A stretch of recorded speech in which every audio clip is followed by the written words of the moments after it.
Welcome, everyone.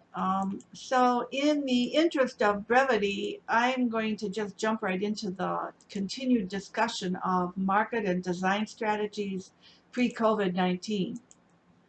Not to be overlooked in any discussion of market strategies is the issue of personalization. Stores that have the ability to understand the individual shopper, his or her shopping habits, and further to make their e-commerce data available to in-store staff are able to remove barriers and build loyalty. Brands not accommodating personalization risk being punished by the shopper. Clearly, personalization can only help a market position of any business. And although susceptible to the reactionary nature of the post-COVID market, it's logical that personalization will retain its importance as a strategy. Next, to consider are technology-related devices intended to facilitate a natural transaction, deliver a marketing message, and or collect information. There's a lot of these.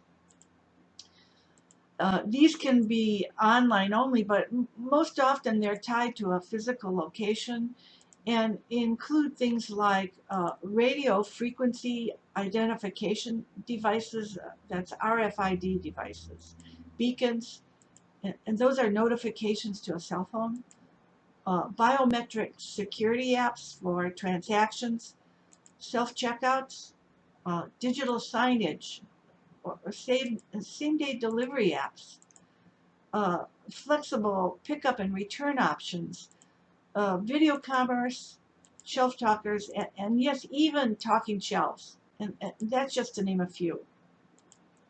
I would suggest that this area of activity pre-COVID has been limited to large organizations.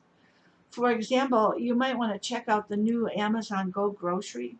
I put a link at the end to it so you can have a look at it. I would further expect to see a large and creative post-COVID expansion here, especially with bridge-type devices designed to limit person-to-person contact. To be sure, these offer a myriad of different functions, each with something to recommend it.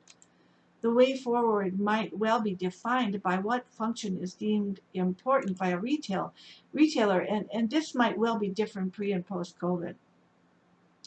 For example, a RFID device providing data on which product a customer prefers when choosing between two similar items might be judged important, more important than a same-day delivery app pre-COVID and in the reverse post-COVID. Knowing about these strategies is extremely important to a designer that's planning a space, as they identify priorities and define the physical form that a space must take to accommodate the function. Finally, if we take a comprehensive view of the recent changes in the way consumer dollars are spent, it doesn't take long to conclude that recently physical stores have been reduced to merely touch points in the larger retail environment. In many ways, this has been a self-perpetuating event. Online sales, depending on what form they take, they have side effects like low in-store inventory levels, reduced shipping costs, and increased inventory turnover rates. Often, these are encouraged as good business practice, so very little is done to understand the long-term impact on the physical location.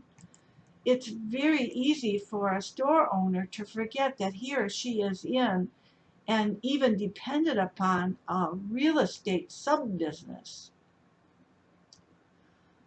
None of this being new, of course, sends us back to the original observation that was made in the Atlantic in the article when it noted mom and pops perish as shopping goes virtual, and begging the question, is it true? Can and does online retail really fulfill the requirements, the needs of all shoppers out there? This is a question that we will look at in the next in this series.